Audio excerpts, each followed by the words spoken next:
esta hora. Quiero leer una porción del Salmo 23, salmo que yo sé que muchos aquí lo sabemos de memoria, pero quiero hacer énfasis en lo siguiente. Dice la Escritura: el Señor es mi pastor, nada me falta. En verdes praderas me hace descansar. A las aguas tranquilas me conduce. Otras de las versiones dicen, me guía a aguas o arroyos de reposo. Me da nuevas fuerzas y me lleva por caminos rectos, haciendo honor a su nombre. Y el mensaje de Dios para nosotros este día es, esto es Dios hablando a cada uno de nosotros. Yo soy el buen pastor. Alimento a mis ovejas y las conduzco a aguas de reposo. ¿Sabes por qué las llevo a arroyos tranquilos? Porque cuando una oveja está en aguas turbulentas, con mucha facilidad puede resbalar y la corriente de los ríos la puede arrastrar. Y si se hunde en el agua, la oveja se ahoga porque la lana se vuelve demasiado pesada. Porque amo tanto a mis ovejas, las llevo a donde se encuentran las aguas tranquilas. Mi deseo para ti es que no te angusties, incluso en medio de la agitación. Te quiero guiar a través de las aguas tranquilas de mi paz. Estoy al pendiente de lo que tengo cerca de mi corazón y a ti te protegeré de cualquier daño. También tengo buenos pastos a los que te quiero llevar y nada de lo bueno que tengo para ti te lo voy a ocultar.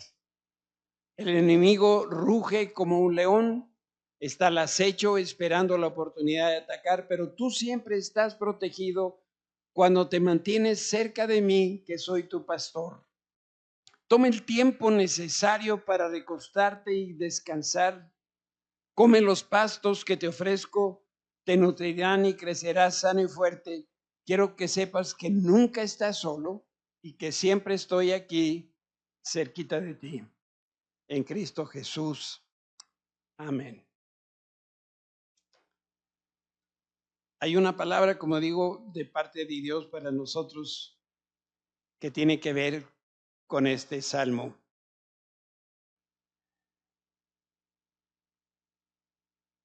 Si me pueden ayudar atrás con el proyector, por favor.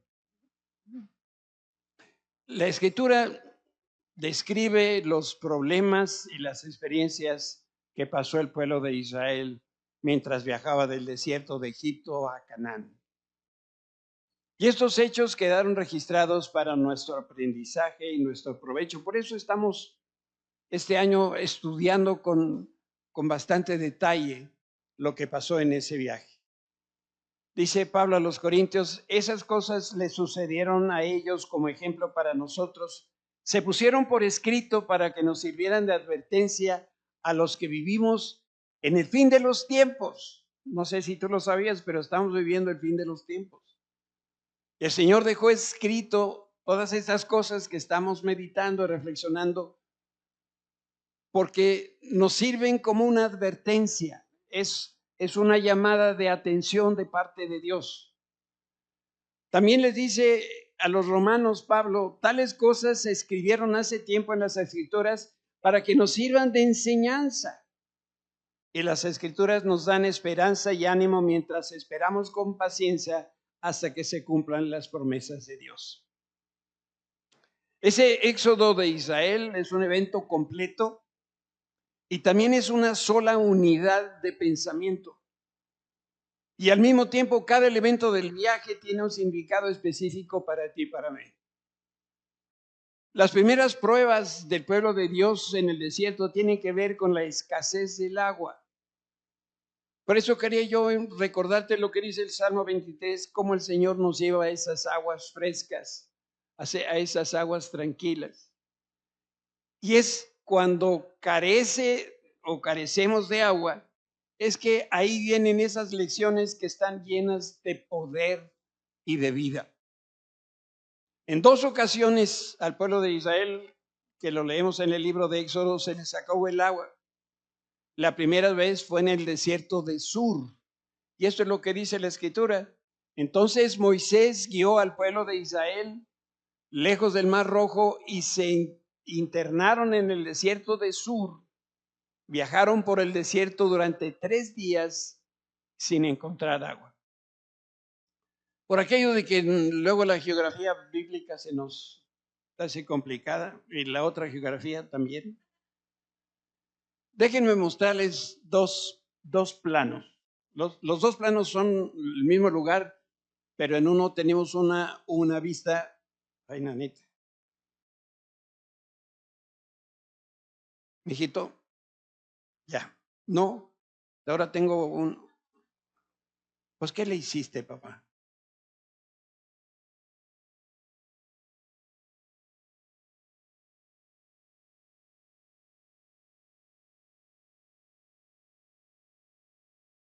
Tú le pusiste eso, ¿verdad?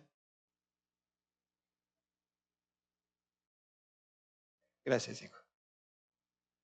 Este plano es igual que este plano. Pero aquí podemos ver una ampliación cómo el pueblo de Israel sale de Egipto y llegan aquí, que es el desierto de Sur. Acá está el mar Mediterráneo. Leímos que el Señor los llevó lejos del mar Mediterráneo.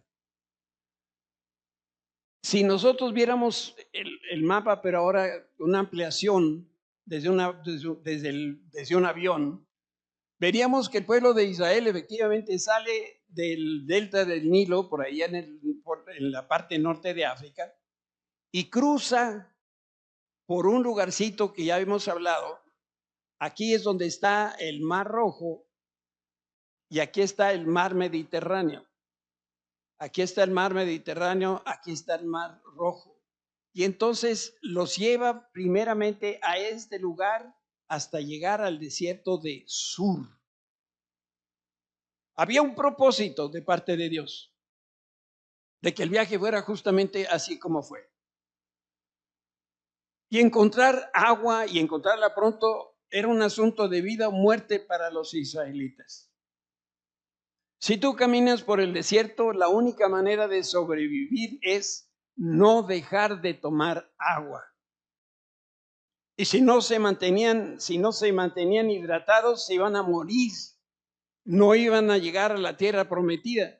Dirían mis nietas, pues obvio. Sin agua nadie sobrevive, en especial cuando estás en el desierto. En muy pocos días la gente muere de deshidratación. Se estima que una persona sin líquidos en un lugar extremo como el desierto resiste 15 horas y luego se muere. Y también se estima que puedes vivir hasta 3 días sin agua en condiciones normales. Entonces, el cuadro del desierto nos habla a ti y a mí de una manera muy especial. Decía Jacob, Jakey, voy a decir lo que creo que quería decir. Dice, a veces me siento como seco, como en un lugar desierto. Aquí el pueblo de Israel se sentía como en el desierto porque estaba en el desierto.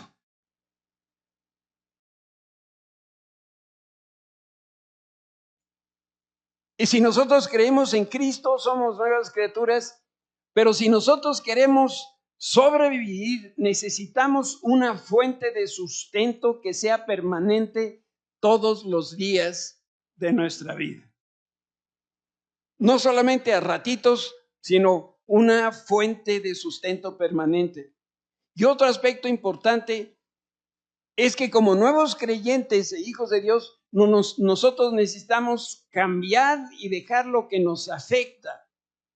Y eso que nos afecta en especial, me refiero yo a los malos pensamientos, las personas perversas y las malas influencias. Por eso es que a veces Dios nos lleva por el desierto. Hagan de cuenta que el desierto sirve para purgar, para quitar lo que no tiene que estar ahí. Dios necesitaba sacar del corazón del pueblo de Israel todas las malas costumbres que trajeron de Egipto. Y nosotros que tenemos la naturaleza pecadora de Adán, también tenemos que pasar por el desierto una vez que conocemos a Cristo para que se pueda quitar, se pueda purgar todas estas malas influencias y pensamientos y actitudes y deseos que no honran a Dios. Por otro lado, la nutrición a la que estábamos acostumbrados cuando estábamos en Egipto, en el mundo, no nos va a servir para nada en el desierto.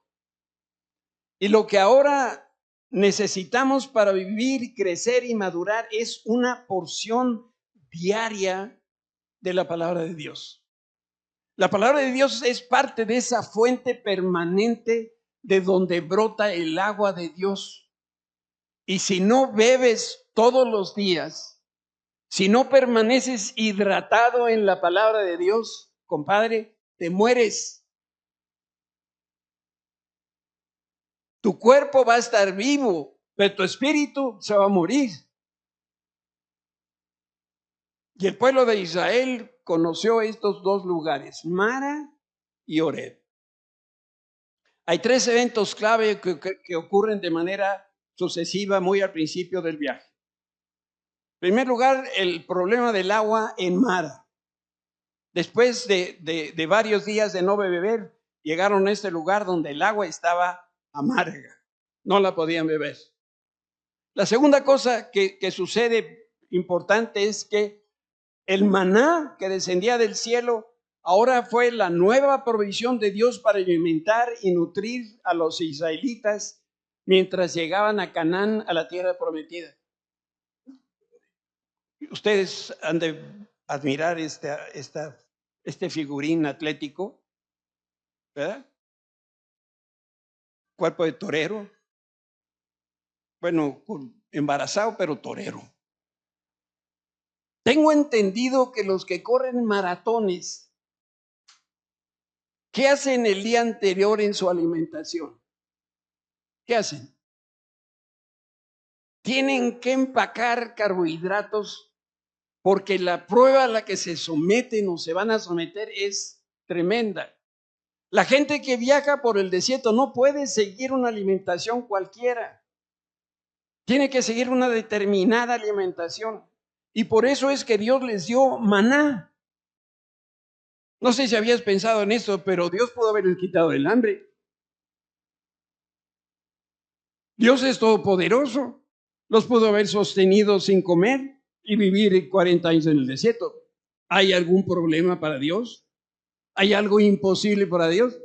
De ninguna manera.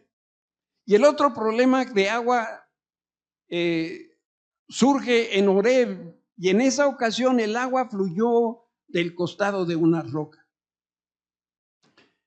Los tres eventos subrayan un mismo principio. Necesitamos el agua de la palabra de Dios. Necesitamos la provisión, pero más necesitamos al proveedor, que es Jesucristo. Y en esto es que queremos reflexionar el día de hoy. Me regreso al libro de Éxodo. Cuando llegaron al oasis de Mara no pudieron beber el agua porque era demasiado amarga, por eso llamaron al lugar Mara, que significa amarga. Usa tu imaginación conmigo y piensa en un pueblo de 2 millones de personas. Llevan 2 o 3 días sin beber agua. Los adultos y en especial los niños lo están pasando realmente mal y de pronto descubren agua. Pero era tan amarga, dice la Biblia, que no la pudieron beber. Y por eso a ese lugar le dieron el nombre de Mara, que significa amargo. La nación de Israel estaba en peligro de muerte y Moisés lo sabía. Y lo que hizo en ese instante fue voltear a Dios y pedir una intervención poderosa. Dice la Biblia, y así que Moisés clamó al Señor por ayuda y el Señor le mostró un trozo de madera. Moisés echó la madera al agua y el agua se volvió potable. Vaya manera de parte de Dios de convertir el agua amarga en agua dulce. Pero te digo una cosa, ese madero representa la cruz de Cristo. Moisés estaba predicando y a lo mejor él ni siquiera sabía, estaba hablándoles del evangelio. Estaba hablándoles de ese proveedor que un día iba a dar su vida en una cruz para que tú y yo fuésemos salvos. Y por eso, por ese madero, el agua se hizo dulce. Y algo bien importante que guardar en el corazón. Tú y yo necesitamos agua, pero no es el agua amarga que el mundo ofrece. Como individuos necesitamos un manantial. Y como familias también necesitamos un manantial que provea de manera incesante el agua de la palabra de Dios. Estoy hablando de dos pozos distintos de donde viene el agua que tú y yo necesitamos para poder vivir.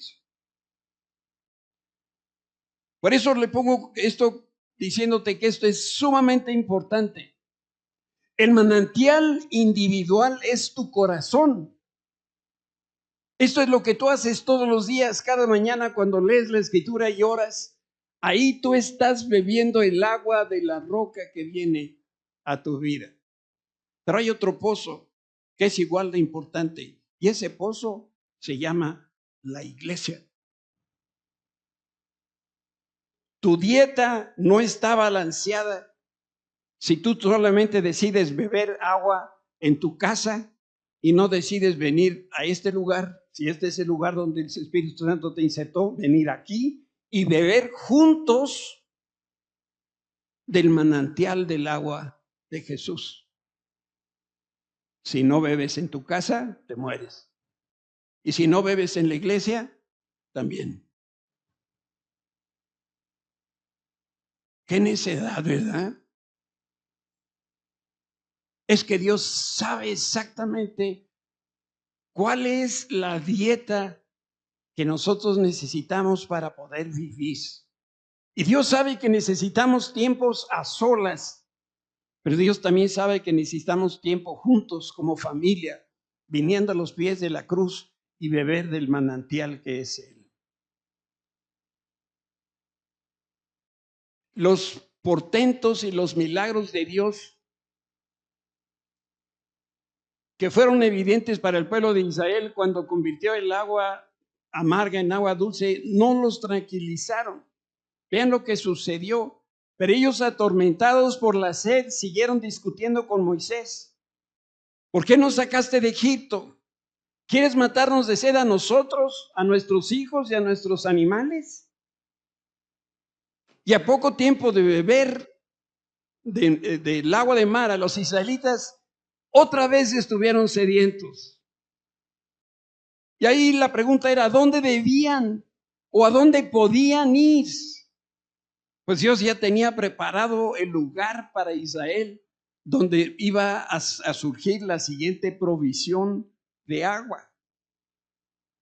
A nosotros nos sucede lo mismo. Por los cambios climáticos, como humanidad, nosotros estamos cerca de morir de sed física. Esto es ciertísimo. La Ciudad de México no tiene agua para sus habitantes.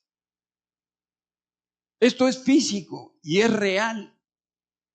Y como ciudadanos tenemos que hacer algo para cuidar el agua.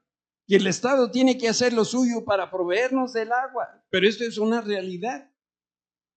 Pero si nosotros no buscamos a Dios para que Él sacie nuestra sed espiritual, de seguro morimos.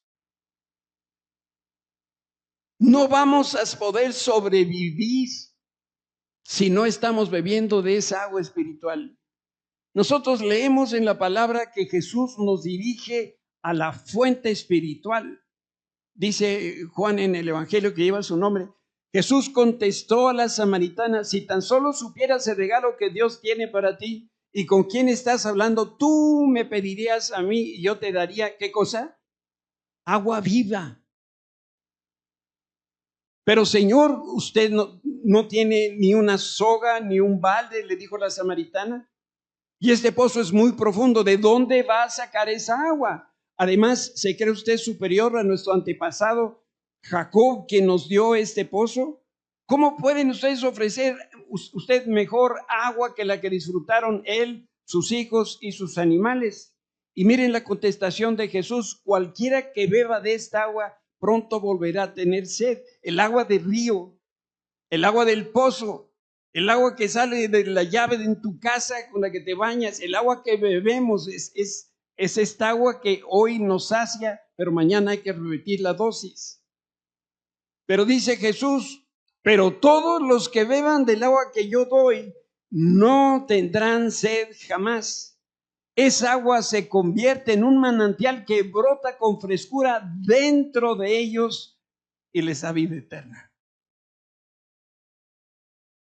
Si no la bebemos, morimos eternamente. El Señor quiere que seamos como esos árboles plantados a la orilla del río de Dios que se lee en el Salmo número 1. Y solo así nosotros vamos a poder dar fruto a su tiempo y seremos prosperados en todas las cosas que hacemos. ¿Cuál es la condicionante? Estar sembrados, estar plantados, enraizados en el río de Dios, bebiendo día y noche de su palabra para que nosotros podamos vivir. Donde quiera que fluye el agua que Jesús da, esta es mi sugerencia, aquí es donde tenemos que estar. Ahora te quiero mostrar dónde se encontraba el agua en la historia, no de Mara, sino en la historia de Horeb. Éxodo 17 dice: así que el pueblo volvió a quejarse contra Moisés. Danos agua para beber, reclamaron. Cállense, respondió Moisés. ¿Por qué se quejan contra mí? ¿Por qué ponen a prueba al Señor? Pero ellos, atormentados por la sed, siguieron discutiendo con Moisés. ¿Por qué nos sacaste de Egipto?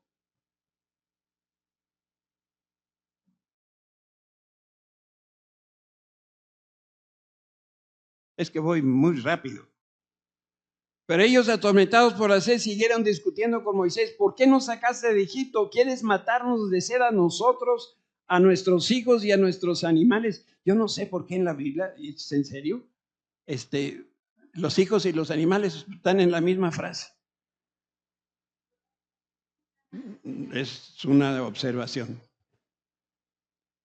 Entonces Moisés clamó al Señor: ¿qué hago con este pueblo que está a punto de apedrearme? Y el Señor le dijo a Moisés, le da 4 instrucciones. Fíjense ustedes. La primera: pasa por delante del pueblo. O sea, el burro por delante, que te vean a ti, Moisés. 2, toma tu vara, la que usaste para golpear las aguas del Nilo, y se abrieron. 3, llama a algunos ancianos de Israel para que te acompañen. 4, yo me pararé frente a ti sobre la roca en el monte Sinaí.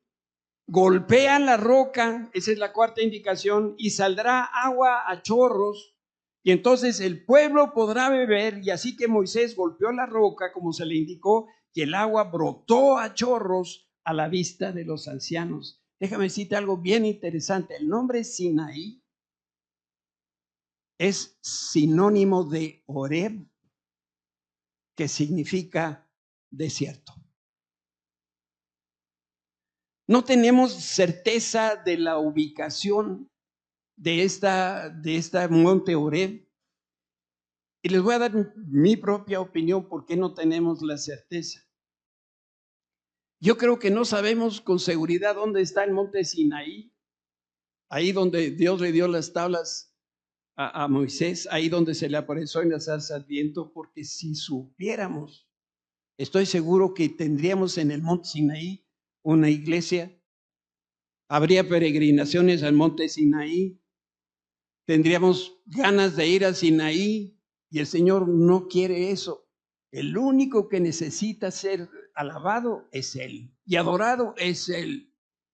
Por eso no sabemos, aunque hay una posibilidad, más bien 2 posibilidades, de que el monte Sinaí se encuentre aquí, es donde se inclina la mayoría de los que estudian la Biblia, y esta es otra posible ubicación del monte Sinaí.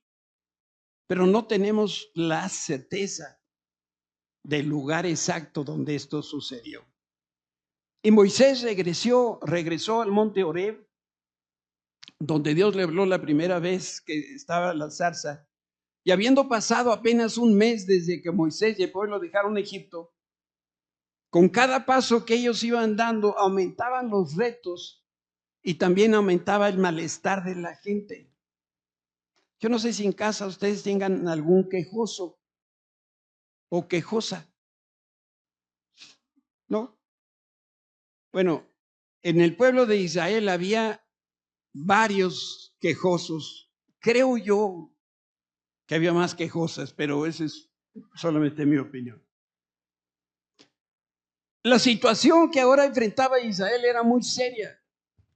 Moisés necesitaba una respuesta contundente y una solución. Y ahí estaba Dios para dar ese socorro oportuno que dice el autor a los Hebreos. Y el Señor realizó 3 acciones. Ya se fueron de Mara, pasaron algunos días, les vuelve a tener sed, vuelven a quejarse. Moisés busca en el Señor la ayuda. Dios le dice, haz lo siguiente. En primer lugar, Dios le hace entender a Moisés que está de pie frente al único Dios verdadero. Y la implicación era la siguiente. Debes sentirte, Moisés, reconfortado y al mismo tiempo darte cuenta que estás frente al Dios del universo. El creador del universo le daba su respaldo absoluto. Y el Señor de señores pelearía las batallas de Moisés, como también pelea nuestras propias batallas. Ese día Moisés tuvo una revelación como nunca antes la había tenido. Lo segundo que Dios hace es declarar que Él está sobre la roca de donde se disponía a sacar el agua. Y la figura aquí es muy sencilla. La roca no está sobre el Señor. Esto es al revés. Nuestro Dios está sobre la roca. El Señor está sobre cualquier adversidad que tú estés padeciendo. Por más difícil que parezca, Dios hoy, como lo hizo con Moisés, como lo hizo con el pueblo de Israel, Él está sobre tus problemas y los va a resolver. Finalmente, Dios le ordena a Moisés golpear con su cayado la roca de Horeb. Moisés hizo todo lo que le ordenó el Señor,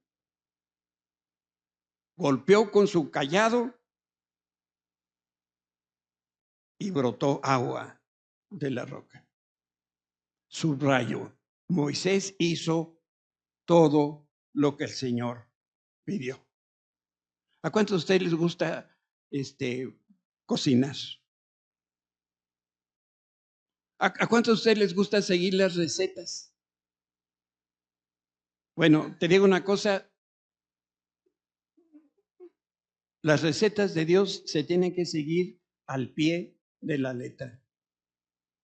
Es 1/4 de harina, agua tibia a 20 grados. Muévele 3 veces. ¿Se acuerdan de la batalla de Jericó? ¿Cómo ganaron? Dando vueltas. ¿Cuántas vueltas tenían que dar? 7, no 6, no 8. Y en la 7ª vuelta, ¿qué tenían que hacer? ¡Griten! Hicieron todo eso, ¿y qué pasó? Se cayeron los muros. Y tus problemas y mis problemas no se han resuelto porque no hacemos todo lo que el Señor nos pide. Hacemos lo que queremos. Y bueno, pues luego la receta pues no sale. ¿Sabes? Esta roca es una figura muy significativa porque es un emblema o un tipo de Jesús. Él es la roca. Déjame mostrarte un par de pasajes. Deuteronomio 32 dice, proclamaré el nombre del Señor, qué glorioso nuestro Dios. Él es la roca, sus obras son perfectas. Todo lo que hace es justo e imparcial. Él es Dios fiel, nunca actúa mal, qué justo y recto eres. Y Pablo a los Corintios dice, amados hermanos, No quiero que se olviden de lo que les sucedió a nuestros antepasados hace mucho tiempo en el desierto. Todos fueron guiados por una nube que iba delante de ellos y todos caminaron a través del mar sobre tierra seca. Todos ellos fueron bautizados en la nube y en el mar como seguidores de Moisés. Todos comieron el mismo alimento espiritual. Y todos bebieron de la misma agua espiritual, pues bebieron de la roca espiritual que viajaba con ellos. Y esa roca, ¿quién es? Te está haciendo de que no pasó de esta cosa. ¿Ven por qué sufro? Yo aquí emocionado con el pasaje y no había... Se los vuelvo a leer ahora de puritito coraje. Y todos bebieron de la misma agua espiritual, pues bebieron de la roca espiritual que viajaba con ellos, y esa roca era Cristo. Estamos hablando del Antiguo Testamento. Jesucristo había sido solamente por tipos o por sombras anunciado. Y ahora Pablo, de su perspectiva del Nuevo Testamento, dice, claro, ahí estaba Oreb, la roca, Jesucristo, de donde sale el agua. Y Dios empleó la figura de la roca para mostrarnos dónde se encuentra la fuente de agua. Y esto es en Jesús. Tú y yo solo debemos beber de la fuente de agua viva y al mismo tiempo ser como el árbol plantado a la orilla del río de Cristo. Importantísimo para guardar en el corazón. Dios les pudo haber quitado la sed sin que tuvieran que beber agua. Sin embargo, Dios quería que vivieran, que tuvieran esta experiencia de ver salir del costado de una roca el agua y que la bebieran. Dios quería que pasara eso. Como Dios quería que cuando llegaran a Mara, el agua estaba tan salada que era imposible tragarla. Pero ¿sabes por qué estaba el agua salada? Porque es la mejor manera de pasar el desierto. Si no bebían de la sal, no tendrían los minerales que se necesitaban para cruzar el desierto. Dios lo sabía todo. Dios los llevó ahí precisamente. Y ahora precisamente de esta roca estaba saliendo esta agua. Y esta es una enseñanza y es una experiencia fundamental.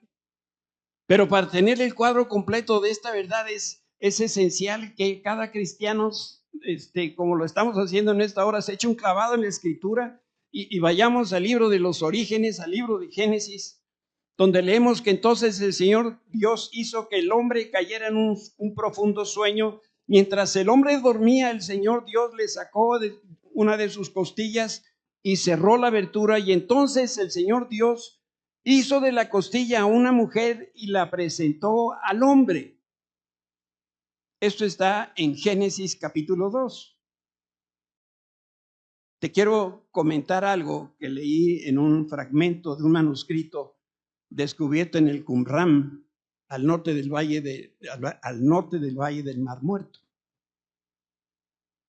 No sé si tú sabías que un día Adán estaba en el Edén y la pasaba mal.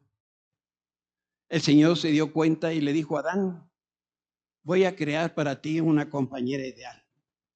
Así lo hice con toda la creación. Te daré una esposa.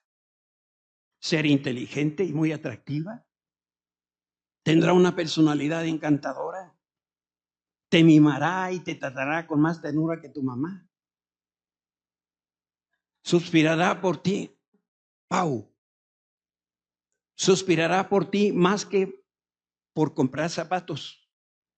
Te leerá el pensamiento para que tú no tengas que hablar.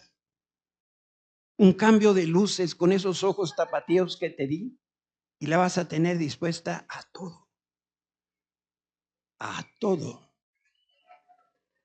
Incluso a salir en la noche por unos tacos al pastor de la vuelta de tu casa. Nunca te rezongará, no te va a regañar, no te va a pedir que le ayudes en la casa. El control remoto será todo tuyo y muchas cosas más sin que tengas tú que pedir. Adán pensó que esta era la mejor idea que jamás había escuchado. Dijo el Señor, la única condición es que me des un brazo y uno de tus ojos. Al fin tienes 2 ojos y 2 brazos. Adán frunció el ceño, se quedó pensando por un minuto, miró al Creador a los ojos y le dijo, ¿y qué me puedes dar por una costilla? Lo demás es historia.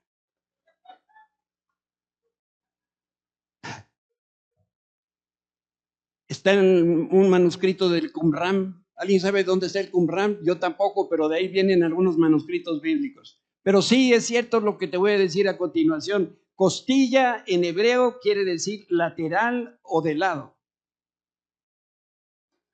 Después de Génesis 2:21, la siguiente vez que se emplea esta misma palabra de la costilla, es para describir un costado del arca de Noé. Génesis 6:16. Aunque los científicos y los evolucionistas no lo crean, la verdad es que del costado del hombre, como lo hemos leído, Dios creó a la esposa de Adán. Quiere decir que el esposo y su esposa son mitades separadas y se convierten en una sola carne en el momento de cortar el pacto matrimonial. Y menciono esto porque es un cuadro de la relación que existe entre Cristo y la iglesia, que es su novia. Y Pablo tocó este asunto de Génesis 2:24, del hombre dejará a su padre y a su madre para unirse con esta mujer. Y lo leemos en otro pasaje en Génesis 5, versículo 31. Como dicen las escrituras, el hombre deja a su padre y a su madre, se une a su mujer, los dos se convierten en uno solo. Y eso es un gran misterio para ilustrar la manera que Cristo y la iglesia son uno. Así que Jesús es el segundo Adán. Y escúchame bien, es posible, no digo que esto es posible, que Dios formara la novia para el segundo Adán, que es Jesucristo, de la misma manera que le hizo para la novia de Adán, que es Eva, de su costado. Dios le dijo a Moisés, toca el costado de la roca. Recordarás tú que el soldado que se dirigió a Jesús en la cruz con la intención de quebrarle las piernas, lo hizo porque era una costumbre para poder agilizar la ejecución romana, y lo hacían para acelerar la muerte de la persona crucificada.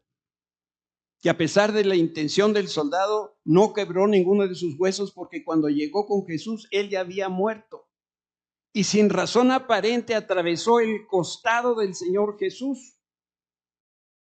¿Por qué lo hizo? No sabemos. Por otro lado, ¿qué sucede cuando inicia el trabajo de parto? La fuente de la mamá se rompe y primero sale agua y después sangre.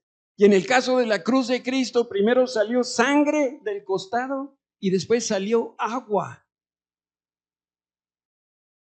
¿Habrá sido así como nació la iglesia, la novia de Cristo? La Biblia no lo dice, ni siquiera lo sugiere. Pero lo que sí te puedo afirmar de manera categórica es que el agua de la palabra purifica a la iglesia. Y nuestra intimidad con Cristo se selló con un pacto.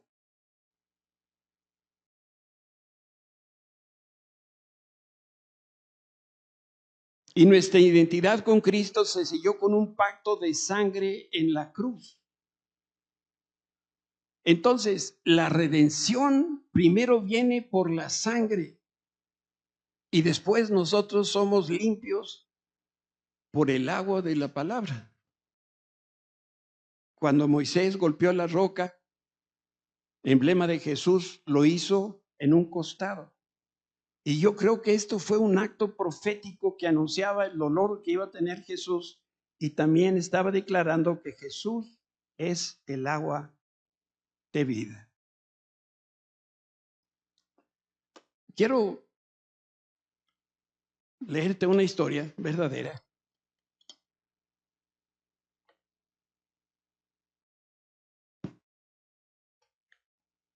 Un día, un hombre se perdió en el desierto. Su garganta estaba seca y sabía que no podía durar mucho tiempo vivo si no bebía agua. Y de pronto vio a la distancia una choza vieja. Como pudo, llegó hasta la barraca y encontró una bomba de agua con un tarro y con una nota. Aquí está el tarro, ahí está la nota. Y la nota decía: la bomba de agua te dará todo el agua que necesites, pero tienes que cebar la bomba. Y cebar es poner en movimiento una máquina. Y para cebar la bomba debes verter toda el agua del tarro. Este hombre se muere de sed. Llega donde está choza. Aquí se encuentra donde hay una bomba y encuentra que hay un vaso con agua. Pero la nota dice: para echar a andar el motor de la bomba necesitas verter toda el agua. Y entonces eso va a producir que la bomba actúe y va a jalar el agua del pozo. El hombre empezó a dilucidar en cuanto a qué opciones tenía. Y él decía: supongamos que vierto toda mi agua en la bomba y no pasa nada. Pues no solo pierdo el agua, sino que estoy en peligro de perder la vida. Por el otro lado, si debajo de la bomba existe un pozo de agua y le vacío todo el agua que dispongo, podré tener todo el agua que quiera. El dilema del hombre sediento es el mismo que tenemos cada uno de nosotros, que somos discípulos de Jesús. Y esta es la disyuntiva. ¿Obtengo todo lo que puedo ahora porque no sé si mañana habrá algo para mí? ¿O renuncio a todo lo que tengo ahora y tomo el riesgo de comprometerme con Cristo por lo que espero recibir de Él en el futuro? El hombre pensó por un momento y decidió arriesgarse. Vació toda el agua del tarro en la bomba y accionó la manivela con fuerza. Sudaba mientras subía y bajaba la manija, pero no pasaba nada. El hombre siguió bombeando hasta que aparecieron las primeras gotas de agua y después salió un enorme chorro con mucha presión. Bebió toda el agua que quiso, se bañó y almacenó agua en cada contenedor que encontró. Como el hombre estuvo dispuesto a renunciar a un beneficio momentáneo, después recibió todo el agua que necesitaba. En la nota que acompañaba el tarro, también decía, antes de salir de la choza: por favor, llena el tarro nuevamente para el siguiente viajero. Y el hombre de nuestra historia llenó nuevamente el tarro, pero le agregó a la leyenda que estaba en la nota, diciendo: por favor, ceba la bomba. Créeme, sí funciona. Y el mensaje para nosotros es muy sencillo. Tú y yo necesitamos cebar la bomba. ¿Sabes qué debemos hacer para que salga agua del pozo? Entonces Jesús les dijo a sus discípulos: si alguno quiere venir en pos de mí, niéguese a sí mismo y tome su cruz y sígame. Porque todo el que quiera salvar su vida la perderá, y todo el que pierda su vida por mi causa la hallará. Negarte a ti mismo es verter todo el agua, es darle tu vida a Dios. Eso que tú quieres que Dios bendiga, primero se lo tienes que dar a Él. Negarte y renunciar a ti mismo es el agua que hoy Jesús nos ofrece. Y si tú lo haces, no vas a volver a tener sed jamás en tu vida. La disyuntiva es esta. Tú y yo estamos viviendo hasta este día de una manera. Y hoy somos confrontados por la palabra. Y lo que Dios nos dice es, llegó el día de dejar Egipto, dejar el mundo, emprender ese viaje conmigo en el desierto. Yo voy a proveer de todo lo que tú necesitas. Pero tienes que abandonar tus sueños, tus ambiciones. Eso que tú quieres, me lo tienes que dar a mí primero si quieres que yo lo bendiga. Eso es negarte a ti mismo. Eso es entregarme, cebar la bomba.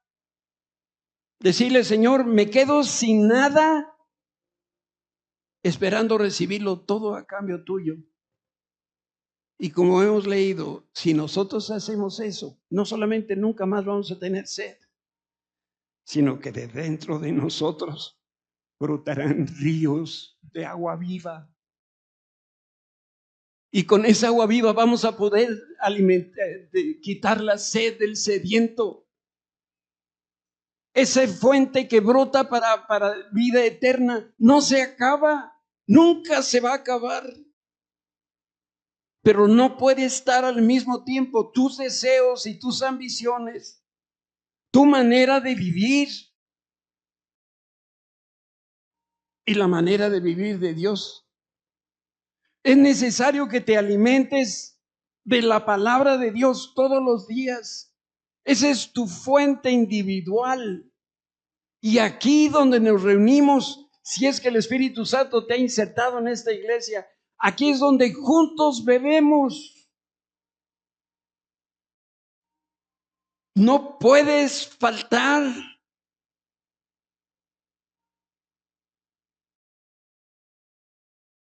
Equivale a decir, hoy no bebo agua. Y no te das cuenta que de esta agua algunos esa es la única agua que tienen para soportarse una semana completa. Y claro, llegan el domingo exhaustos. Dios dice, no puedes seguir viviendo así. No, si quieres que yo tome el control de tu vida. Y yo quiero invitar a aquellas personas que vengan aquí al frente, que estén dispuestas a decirle, Señor, a partir de hoy, yo no quiero comer la comida del mundo, yo no quiero la bebida del mundo, yo solamente quiero el agua que viene de ti. Quiero ser como el Salmo 1, estar plantado junto a un río de aguas cristalinas. Dice la Biblia que ese árbol da su fruto a su tiempo, su hoja no cae y todo lo que hace, ¿qué? Prosperará. La decisión es tuya, la decisión es mía. Si tomas este compromiso con el Señor, yo te invito a venir aquí al frente y juntos vamos a orar al Señor.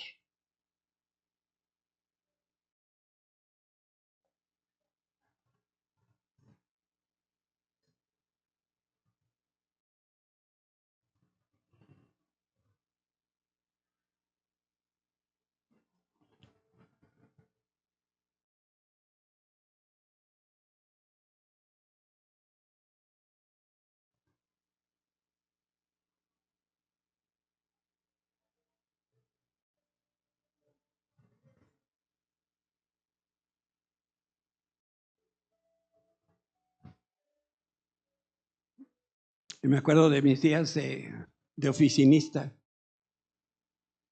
Ya lo que veía, que nunca practiqué, pero que veía suceder, ya mero que todos los días, algún compañero en el trabajo que iba a la caja y decía, quiero un anticipo de sueldo, porque no me alcanza, no llego a fin de mes. No solamente hay personas que viven al día, hay personas que no les alcanza para terminar el mes. El Señor Jesús dice, si tú vienes a mí, si tú bebes del agua que yo te doy, vas a vivir una vida plena.